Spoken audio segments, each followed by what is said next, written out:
The gravel road to Kellam Lake is 3 miles of potholes off the county highway, and I have driven it so many times in my life that my body still knows every dip and curve of it even after 9 years away. My hands knew to ease off the gas at the big birch tree with the split trunk. My shoulders knew to brace at the second cattle gate, the one that always rattles when you pass it too fast. I was 63 years old, and my body was doing what bodies do, remembering everything the mind has tried to set down. I pulled over before the final bend.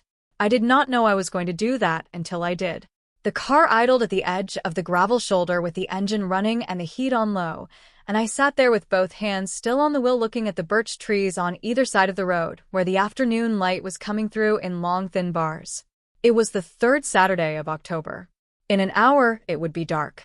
In the cup holder between the seats was the Earl Grey tea tin I had filled with loose leaf at home that morning, already cold, and on the passenger seat was my navy wool coat with the missing third button, folded the way I always fold it when I take it off in the car.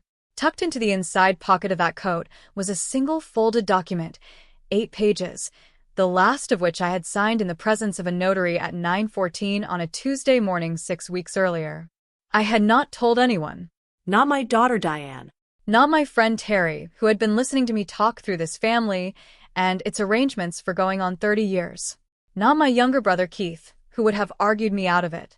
In the 6 weeks between the filing and the gathering, I went on with the ordinary work of my life in the way that you do when you are waiting for something. I had a standing Tuesday appointment with a therapist named Dr. Anita Webb on the 3rd floor of the Crestview building, which I had started 2 years after I retired because I knew myself well enough to know that the end of a working life can do strange things to the identity if you are not paying attention. I told her at our October session that I had filed a civil motion against my father's estate. She asked how I felt about it. I said I felt like I had been carrying a rock in my left hand for 9 years and had finally put it down, and now my hand kept closing around the air where it used to be, not knowing what to do with itself. She said that seemed exactly right. I also spent those weeks going through the rest of the cedar box. My mother had been a keeper of things, not sentimental clutter, but specific things, chosen with intention. The box was cedar, about the size of a shoebox, with a brass latch that had started to tarnish, and she had kept it in the closet of the spare room in the house in Kalamazoo where she and my father had lived since 1971. When we sorted her belongings after she passed, I had asked if I could have it, and no one had objected because no one else had thought to ask. Inside the box, besides the handwritten ledger, were 12 letters from my grandmother, her mother, spanning the years 1947 to 1962. A pressed 4-leaf clover inside a folded note. A photograph of my parents at the lake in 1966, 2 years before they bought the cabin, young in the way people look young in old photographs as if the world had a different quality of light then. A recipe card for the sand plum jelly my mother used to make every August in her handwriting, with a note in the margin that said, "Double the sugar if the plums are tart." A copy of the property deed to the cabin, dated 1968, with 2 names on it, my father's and a name I had not expected, James Calloway, my mother's father, who had apparently co-signed. I had sat with that deed for a long time. Carly said it complicated things in a useful way. The co-signature meant the transfer to Paul in 2015 required specific legal steps that she now wanted to examine more closely, and the handwritten ledger documenting my mother's $47,200 contribution was, she said, exactly the kind of contemporaneous record that civil court found credible. The case was not about undoing the transfer. It was about compelling and honest accounting, about making sure the record said the true thing instead of the easy thing. I just sat in the car and thought, I could still turn around. The thing about being 63 is that you have done the turning around before. You know exactly what it costs. You know how long it takes to build back up to this particular moment, to this particular gravel shoulder, with this particular document in your coat pocket. I knew because I had turned around at 51. I had turned around at 56. I had turned around at 59, a week before my mother died, and I had spent 3 years regretting it in the quiet early mornings before anyone else was awake. I turned off the engine. I picked up the coat. I got out of the car. My name is Rosalind Edenhart, and I am the oldest daughter of Gerald and Patricia Edenhart, or I was until my mother passed in the winter of 2023. There are 4 of us children. I am the oldest. My brother Keith is 3 years behind me. Then comes my sister Lena, who lives 40 minutes from the lake cabin and has never once missed a family gathering in her adult life. Then there is my brother Paul, the youngest by 11 years, who my father has always referred to without apparent self-consciousness as the son who actually made something of himself. I was a licensed clinical social worker for 31 years.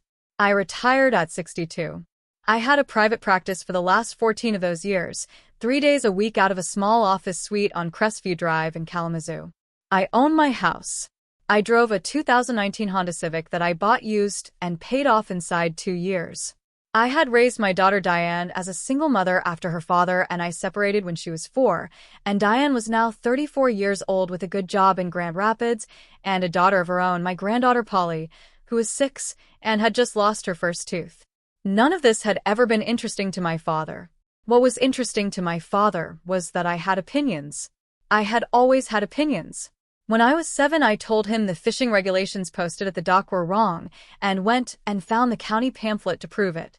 When I was 17, I told him the college he had selected for me was a school I had no interest in attending, and I had applied elsewhere, and I had gotten in. When I was 44, I told him that the arrangement he had made with my brother Paul, wherein Paul's name was added to the deed of the lake cabin as sole inheritor while the rest of us were not consulted, was something I intended to discuss with a lawyer. That was the year my father told me, at the kitchen table of this very cabin, with my mother sitting across from him and saying nothing, that I was too old to still be acting like this. That I had always been the difficult one. That the problem with me was I could not accept that in a family, some people were built to lead and some were built to follow, and I had never been willing to accept which one I was. I thought about that conversation a lot in the years that followed. I thought about the way he said it, not with anger, exactly, but with a particular kind of weariness that implied the fault was mine. That my persistence was the thing causing the discomfort. Not the decision to transfer ownership of a shared family property to one child without informing the others. Not the silence my mother kept. My persistence. I thought about the fact that I had let it go. I had talked to my lawyer friend Carly Vasquez, who had laid out my options plainly over coffee and then said, not unkindly, that going forward would cost money and time and family goodwill that I might not want to spend. And I had decided she was right. I had decided to be the kind of person who lets things go. What I told myself at the time was that it was the practical decision, the adult one. The kind of decision a 63-year-old woman, I was 54 then, but I aged myself in my reasoning, the way you do when you want to justify something you know you will regret, would make when she understood that some fights cost more than they return. I had a practice. I had clients. I had a daughter in college and a mortgage I was managing alone. I did not have the energy to fight my father for a lake cabin in northern Michigan, especially when my mother was still alive and the fighting would have landed on her. That was what I told myself. The real thing, the thing I have only been able to say in the last few years, is that I was afraid. Not of the fight itself. Afraid of what it would mean if I fought and lost. Because losing would have confirmed the thing my father had been implying my whole life, that I was difficult, unreasonable, the one who couldn't accept how things were. And at 54, after 3 decades of being a licensed professional who helped other people name the dynamics in their families, I was still not immune to my own family's version of me. That is the thing no one tells you about doing this work for a living. Knowing the name for something doesn't protect you from it. It just means you watch it happen to yourself with more vocabulary. I had gone back to the cabin twice in the 9 years that followed. Once for my mother's 78th birthday, which was the last birthday she celebrated at the lake. She was already declining by then, the small losses accumulating in ways the family talked around. Once for a 4th of July when Diane was 28 and had asked to see the place where I had grown up, and I had thought it might be good to show her. Both times I had been cordial. Both times my father had been in his chair by the window. Both times Paul had been there with the easy authority of a man who knows the deed has his name on it. The letting go had lasted 9 years. It was Diane who finally said it, not me. We were on the phone in early September, a Sunday morning, and she was talking about how Polly had asked why we never went to the lake cabin like other kids went to their grandparents' places, and Diane said quietly, the way she says things she knows will land hard, "Mom, you know Paul is planning to sell it, right?" I did not know. I asked her how she knew. She said Keith had told her. Paul had told Keith. The plan was to list it in the spring.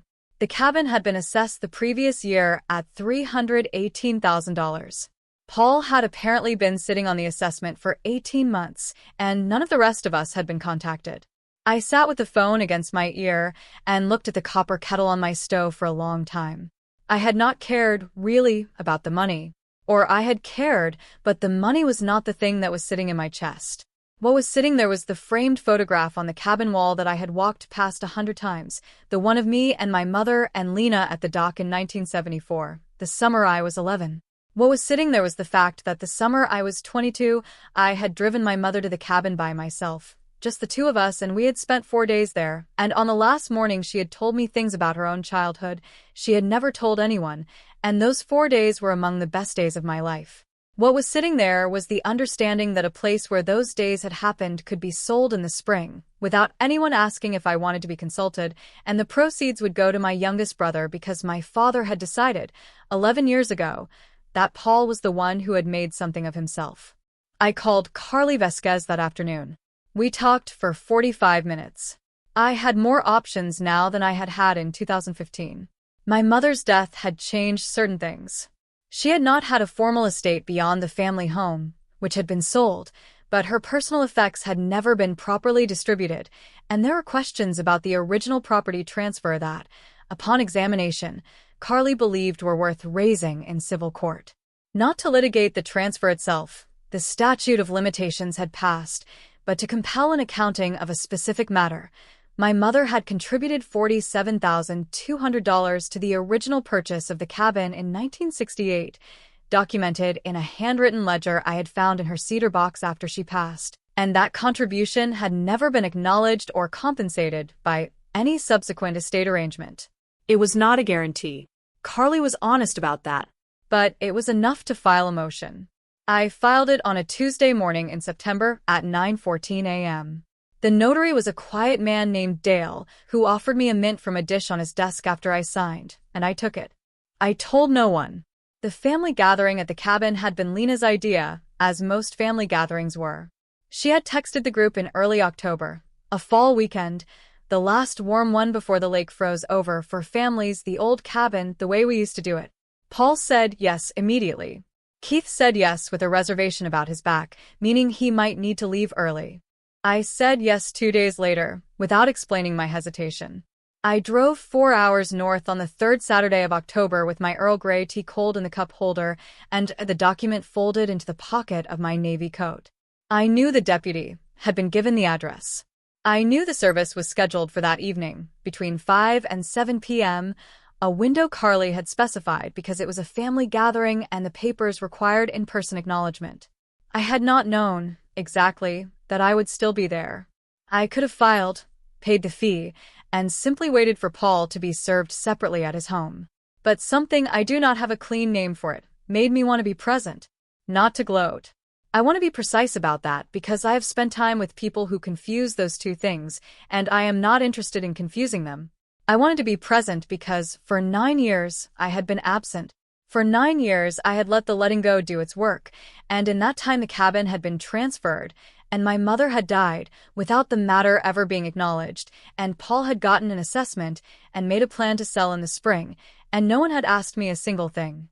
Being present felt, in a way I could not entirely articulate, like the first honest thing I had done in a long time. I pulled up to the cabin at 3:40 in the afternoon. The gravel parking area in front held 4 cars I recognized, and one I didn't: Paul's new truck, Keith's Subaru, Lena's minivan with the Kellam Lake sticker on the rear window she'd had since the kids were small, and a silver SUV that turned out to belong to Paul's wife Greta's sister, who I had met twice. I sat in my car for 11 minutes. This was not the plan. The plan was to go in to be normal, to eat whatever Lena had made, and sit at the table where I had sat my whole life, and not perform anything. But my hands were on the wheel, and the sun was already low over the pines, and I was thinking about my mother in that particular way that comes sometimes without warning, just the fact of her, the specific weight of her absence, the way she used to call me Rosie in a voice no one else used. I thought about the last time I sat at that kitchen table, and my father told me I was too old to still be difficult, and how my mother had sat across from him with her hands folded and said nothing, and how I had driven home that Sunday telling myself she was just keeping the peace, just being careful, the way she always was. I thought about how much of my life had been spent making room for everyone else's version of events. A family will tell you blood is thicker than water until the day blood asks them to give something up. I got out of the car. I went inside.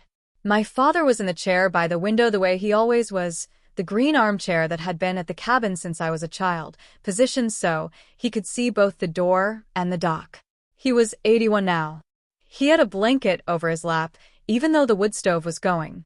He looked up when I came in, and something moved across his face that I recognized from a lifetime of watching it, the specific recalibration that happened whenever I appeared somewhere he had not expected me to appear. Lena came out of the kitchen and hugged me and asked about the drive. Keith was on the couch with his feet up and gave me a wave and said his back was bad, but the cabin was good for it. Paul was on the porch with Greta and her sister, and through the window I could see the three of them with drinks in their hands and the lake going dark behind them.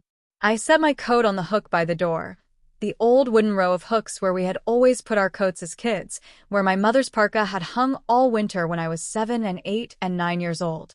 My father said, from the green chair, without looking at me directly, "We didn't think you'd come. We hoped you wouldn't."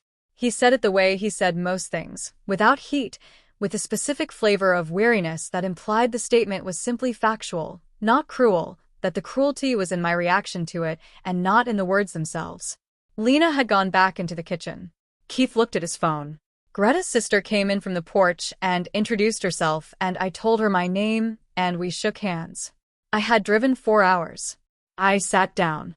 Dinner was Lena's turkey chili, which she makes in the cast-iron Dutch oven she inherited from our grandmother, and cornbread from a box, and a salad that Paul's wife had brought. We sat at the long pine table, 9 of us, 10 counting my father at the head, and the wood stove put out enough heat that Paul opened the back window an inch, and outside the lake was completely dark by 6 o'clock. My father was in a particular mood that night. Not hostile, precisely. He was rarely openly hostile, it wasn't his style, but expansive, the way he got when he was at the cabin and had the chair and the wood stove and the people he liked arranged around him. He told a story about the summer of 1981 that I had heard 20 times. He talked about the assessor who had come out the previous spring, how the number had surprised even him, how he'd had no idea what property on the lake was doing now. Paul nodded along with the attentiveness of someone who already knows the ending, because he helped write it. I ate my chili. I listened. I thought about the document in the pocket of my coat on the hook by the door. At 6:17 p.m., there was a knock at the cabin door. My father was mid-sentence. He stopped. Lena looked up from her bowl. Keith said, "Who's that?" in the mild, incurious way Keith says most things. Paul got up to answer it, but my father waved him down at the cabin. My father answered the door, had always answered the door. This was simply how it was.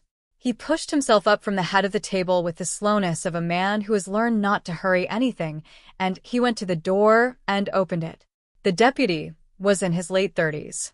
Brown uniform, the Kellam County seal on his shoulder. He had a clipboard and an envelope, and he asked, looking at my father, and then passed him into the room, whether Rosalind Edenhart was present. I said, from the middle of the table, "That's me." My father looked at me. Then back at the deputy. Then at me again. Something in his face was very still. The deputy said he had civil court documentation to deliver on behalf of the Kellam County District Court regarding case number 2024, CV 1193, Edenhart versus Edenhart Estate Matters, and he handed the envelope to me directly. He asked me to sign the receipt line on his clipboard. I signed it. He thanked us and wished us a good evening and walked back to his car in the dark. I put the envelope on the table in front of my plate. Nobody said anything for a long moment.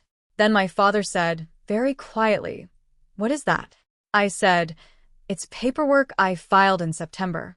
The court is compelling an accounting of Mom's financial contribution to the original purchase of this property.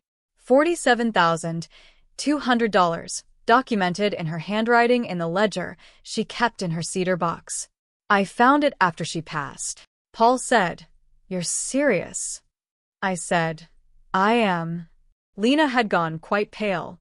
Keith was looking at the table. My father said, "You would do this to your family." I said, "Dad, I filed a civil motion to acknowledge something that's already written down in Mom's own handwriting. I'm not doing anything to anyone. I'm asking the court to do what should have been done a long time ago." He looked at me for a long time. The wood stove made its small sound. Outside, the lake was black and entirely still. I walked past my father without looking back, picked my coat off the hook by the door, folded it over my arm, and went to sit on the porch steps in the cold until my hands stopped shaking. I stayed that night because leaving felt like the wrong kind of statement. I slept in the small room at the end of the hall that had been mine when I was a child, in the single bed under the window, with a blanket from the chest at the foot that my mother had made from the wool coats of people who were gone before I was born. I lay there for a long time listening to the lake. Terry called me at 7:44 the next morning. I had texted her the night before, just one line had happened, and she had been waiting until she judged it was reasonable to call. That is the thing about a friendship of 30 years. The person knows when to call. "How do you feel?" she said. I looked at the ceiling of the small room, at the water stain in the corner that had been there since at least the 1980s, and I thought about it. Like I finally paid a bill I've been carrying a long time, I said. Paul had not come back to the main room after dinner. He and Greta had gone to their room with an air of people conducting an urgent private consultation. Keith had sat with me on the porch for a few minutes before bed, not saying much, and had put his hand briefly on my shoulder before going in. Lena had done the dishes. My father had gone to bed at 8:30, the way he always did. Nobody had come to talk to me. I had not expected them to, or I had, and then set that expectation down, which is different from not caring. I want to be honest about that. It is not nothing to sit at the same table where your father told you were too old to still be difficult, and to have filed the paperwork anyway, and to have sat through the meal, and the knock, and the quiet, and the porch steps, and the small room at the end of the hall. It is not nothing. It is in fact the whole of it. The drive home the next morning took 4 hours and 12 minutes. I stopped at a gas station outside Cadillac for coffee and a bag of pretzels, and stood by my car in the cold for a few minutes looking at the sky, which was pale and flat, and the particular color of October mornings when winter is already somewhere nearby deciding when to arrive. I felt, in a way I was not prepared for, very calm. Not triumphant. Not sad. Just calibrated, like something in my internal machinery had been running slightly off alignment for years and had quietly corrected itself overnight. My father's motive was not a mystery to me. I had spent 31 years as a social worker, and I had sat across from enough families to recognize the shape of what he had done. He was not a cruel man in the way that word gets used. He was a frightened one. He had spent his whole life arranging things, the cabin, the finances, the children, the hierarchy, because arrangement was the only way he knew how to manage the thing underneath it all, which was the fear that if nobody was in charge, everything would fall apart, and that he would be standing in the rubble without anyone looking to him for direction. Paul was his arrangement. Paul was supposed to hold the cabin, and therefore hold the family, and therefore hold the evidence that my father's way of doing things had worked. The problem was that his way of doing things had left my mother's $47,000 unacknowledged in a cedar box, and I was the one who found it, and I was not going to leave it there. Carly called me that Monday morning to confirm service had been completed. She said the other parties had 30 days to respond, and that we should expect their lawyer to contact her within the week. She said I had done everything correctly. I thanked her.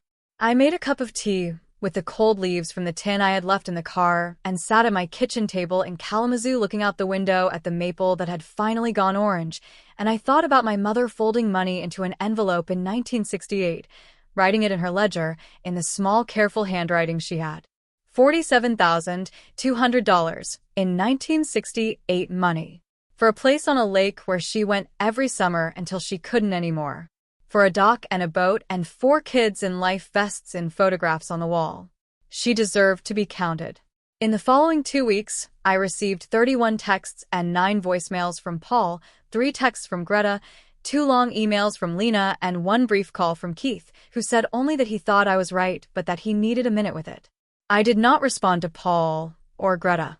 I called Lena back and we talked for a long time, and she cried, and I let her. And at the end she said she hadn't known about the ledger, and I told her I believed her because I did. She said she was sorry. I said I knew. We agreed to talk again in a week, and we did, and we have talked most weeks since. Keith and I had lunch the following Saturday at a diner on West Nedge, and he ordered the same thing he always orders, and we sat in the booth for 2 hours, and he said, somewhere in the middle of it, she should have said something. When he did the transfer, she should have said something. I said I thought so too. I should have said something, he said. I looked at him across the table. He was 60 years old, and he had his father's coloring and his mother's eyes, and he had never in his life been the kind of person who picked fights, and I had spent a lot of years being quietly frustrated by that. But sitting across from him, in the booth with his hands around his coffee cup and his back hurting and his face doing the thing it does when he is trying to say the honest thing instead of the easy one, I thought that maybe the grace I had been looking for in my family had been in smaller pieces than I had allowed, distributed in different ways than I had expected. I said, "You're saying it now." Neither of us said anything else about it for a while. My father did not call. Not in the 30 days following the service. Not after. There was a document from his lawyer eventually, which Carly handled. But from my father himself, there was nothing. And I thought about that, about the silence, about what it costs a man to stay silent instead of picking up the phone. And I decided that the silence was its own kind of answer, and that I did not need a different one. Some kindnesses are loans the lender forgets they're keeping. I had been extending one to my father for 9 years. Every time, I let him have his version of things without asking the question that needed asking. I was done extending it. That winter I started taking Polly to the Children's Museum in Grand Rapids on Saturday mornings when Diane needed the time. We had a routine. The butterfly room first, then the water table, then the cafe on the second floor where Polly always wanted the hot chocolate with exactly 2 marshmallows and would negotiate for a third. I would sit across from her in the booth with my tea and watch her drink it with the concentration of someone doing important work, and I would think, this is the real inheritance. Not the cabin. Not the money. This. Boundaries are not walls. They are doors. And you get to decide who walks through. I knew, when the civil matter eventually resolved, and it did, quietly, the following spring, in a negotiated accounting that credited my mother's estate a portion of the current assessed value, that it would not fix the family. It did not fix the family. Paul did not sell the cabin, at least not that year, but the ease between us was gone, and I am not sure it was ever fully what I thought it was. Lena and I talk more than we used to. Keith and I have our Saturday lunches. My father is 81 years old, and someday he will want something from me, and I will decide then how much I have left to give. Forgiveness is not access. Understanding is not reunion. Compassion is not a key to my front door. What I know is that I drove 4 hours on a Saturday in October, and I sat down at the table, and I was still there when the knock came. What I know is that I slept in the small room under my mother's blanket, and I did not feel like I had done something wrong. What I know is that a 63-year-old woman can find the gravel road she has known her whole life and pull over before the final bend and sit with both hands on the wheel and the engine running and still, in the end, get out of the car. Losing an illusion is still better than living inside one. Some people only know how to love what they can control. Choosing not to belong to them anymore is not cruelty. It is the beginning of your own life, even at 63, even when you know the road by heart, even when every pothole is familiar. Maybe especially then. Family is whoever shows up when there is nothing to gain. I have been learning, slowly, to build that family from my daughter and my granddaughter, from Terry who waited until morning to call, from Keith who ordered as usual and sat in the booth for 2 hours.